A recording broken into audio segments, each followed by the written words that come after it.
Покажу продолжение вот этих ножек.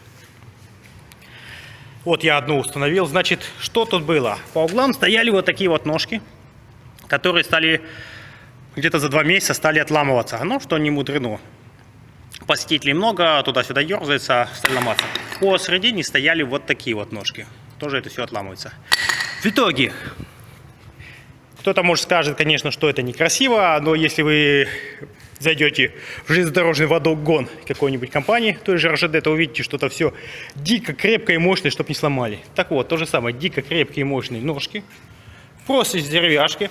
Так как сверху закрывается подушками, их фактически не видно. Да, еще это сейчас подкрасим под цвет, и будет вообще незаметно. Но зато вот это гарантированно не сломается. Большие саморезы. Сейчас покажу вам, какие саморезы.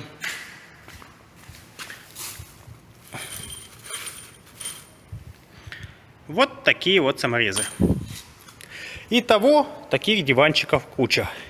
Если хотите знать, сколько я заработал денег и сколько потратил времени на изготовление вот этих ножек и установку, становитесь спонсором канала, и я отдельно, кратенько, в отдельном видео это вам расскажу.